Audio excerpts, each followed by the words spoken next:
Hi, everybody. This is Silvio Canto in Dallas, Texas, on Saturday, October the 25th. And welcome to our commentary. Well, before I go on to our topic of the week or topic of the day, I should remind you that I predicted the Blue Jays to win the series in seven. So they won the first game. So at least my prediction looks like about 25% correct. You have to win, of course, four out of the seven games. They beat up on the Dodgers pretty good last night. And, I was reading from some baseball people that that's the key. If you want to beat the Dodgers, you got to get into their bullpen because it's not that strong. Well, it's certainly not as strong as the rest of the team. They have very good starting pitching, but it's that bullpen where they could be weak. So at least last night, that worked for the Blue Jays, who scored a bunch of runs very quickly. And the other thing I want to say is that because the Blue Jays play in Toronto and they just don't get the national attention that the Dodgers would get or the Yankees would get. There's just something, I mean, that's just the reality. So I think the Blue Jays are a bit underrated. I really do. I think they're much better than people realize. And we here in Texas, we saw them play, a couple of times against the Rangers, and they were tough. They were tough to beat. So I'm not really surprised that the Blue Jays have gone this far. Now, whether they can win the series, that's another thing. I think they will. I think they'll win in seven. But again, there's a lot of baseball left, as they like to say. But I mean, clearly the Dodgers, they need to win game two to even the series. But we'll see. We'll see what happens tonight. They're playing in Toronto again. Here's an interesting story that I like to share with you before we get to our topic. How many of you remember June Lockhart? Well, she passed away today at 100 years old. Born 1925, lived exactly 100 years. Well, for those of us of my generation who remember watching Lassie and remember watching Lost in Space, June Lockhart was the mom, if you will, on the Lassie show, and she was the mom on the Lost in Space program. Lost in Space was a great program that I loved back, I guess that would have been in the 60s, late 60s. It was a great TV program. It was about a family that I guess got lost in space, and they ended up on a planet. And, they had as I recall, they had a son, they had a daughter. Well, they had another daughter. They had two daughters and one son. The son was kind of a funny character. They had that robot, if you remember, that would always be involved in the show. And the dad, the mom, she was the mom. June Lockhart was the mom in that television series, Lost in Space. I remember her a lot more in Lost in Space than I do, honestly, in Lassie.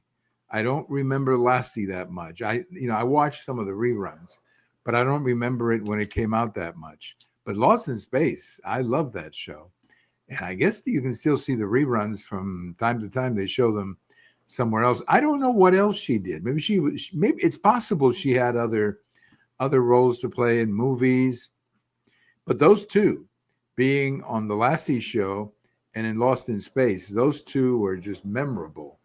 And she became one of our favorite television moms. So June Lockhart, rest in peace, 100 years old. She was born 1925, died in 2025. She was great. She was great, especially in Lost in Space. That's the one show that I remember much more than Lassie, although I know Lassie was extremely popular as well. I guess Lassie came out, I believe, in the late 50s, early 60s, maybe more late 50s. But, Lost in Space, I remember that show quite a lot. And that was really a good television program. Well, our commentary today is about the situation between the U.S. and Canada. As just to set up the table, set the background a little bit, or set the table. The U.S. and Canada have been negotiating for the last couple of months, negotiating a trade deal. And by all accounts, it was going rather well, meaning that they were going to get to a resolution of the trade deal. We obviously need a trade deal with Canada, but we need to, as with other countries, we have to fix a few things.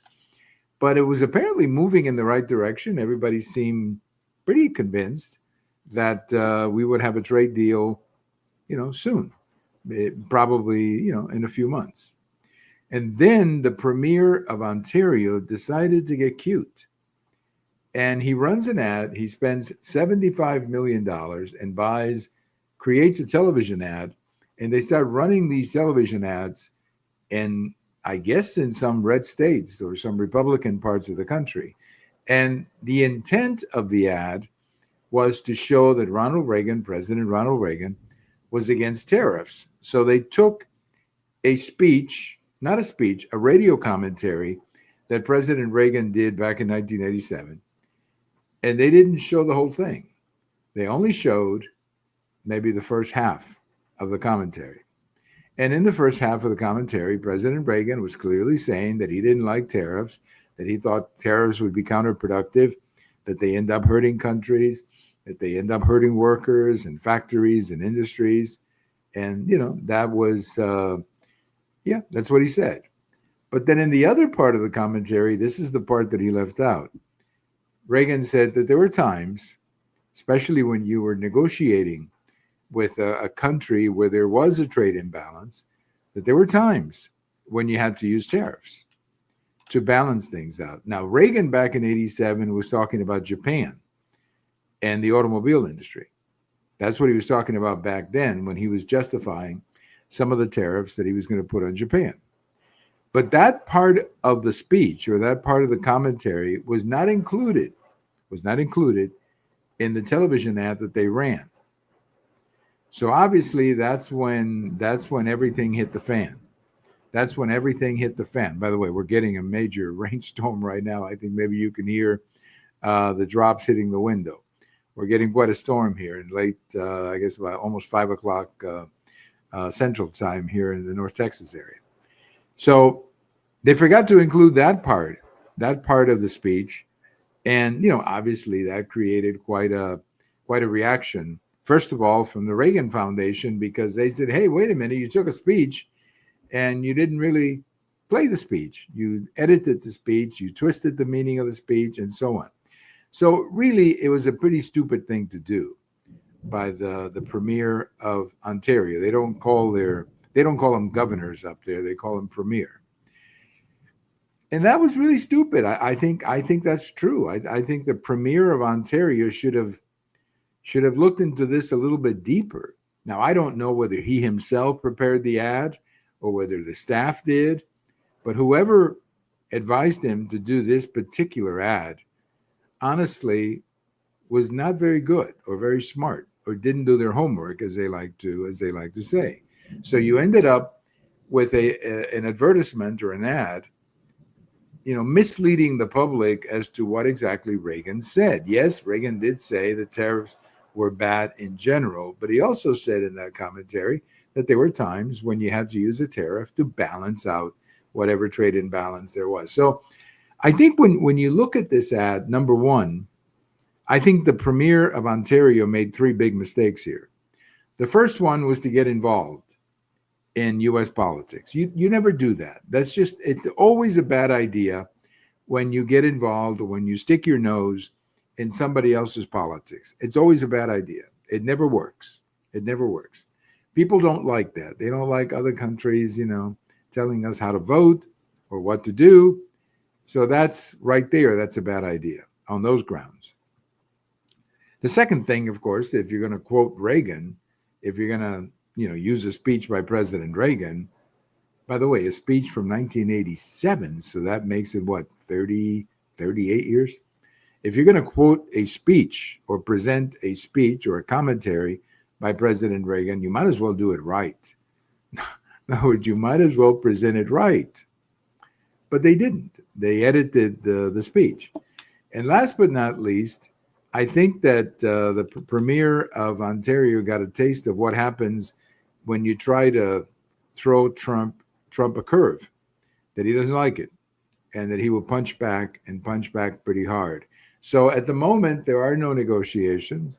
My guess is that they will come back to it at some point because it's in everybody's interest to do this negotiation. I mean, nobody wins by not doing anything. But I just hope that everybody in Canada realizes that it was the premier of Ontario who dropped the ball here.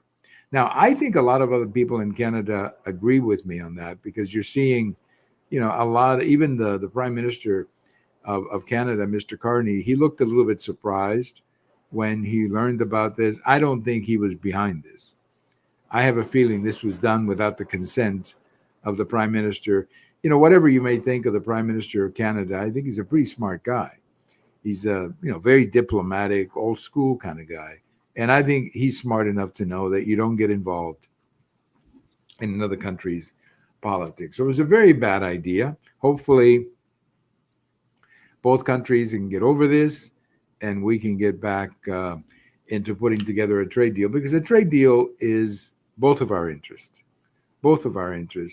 to do this. So hopefully they can come back and do this. And speaking of President Reagan, let me leave you with a little bit of on this day in history. 1983, on this day in history, President Reagan ordered an invasion of Grenada. Grenada was a small island, or is a small island in the Caribbean. And, there were some medical students, some Americans who were medical students in the medical school there. And, they felt threatened by what was happening. There was really a communist takeover of the island. That's what it was. And Reagan sent in the Marines and they stopped it.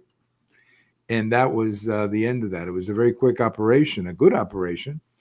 But the key is that that island of Grenada strategically was very important, especially for airplanes, because the Soviet MiGs could use that base in Grenada to have an additional point of operation here in the Caribbean, or certainly within proximity of the Panama Canal. So strategically, it was very important, that island of Grenada.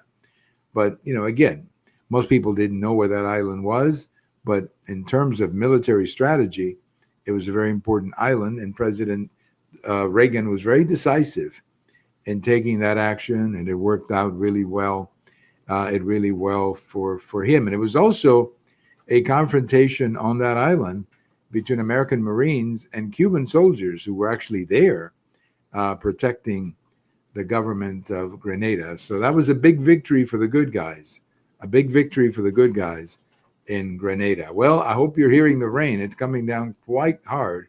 And I guess we always need rain here in the north of Texas. Thank you for listening. Have a great weekend, everybody. We should be back Sunday night with our friend George Rodriguez, and we got a lot to get into with our friend George. Bye-bye, everybody.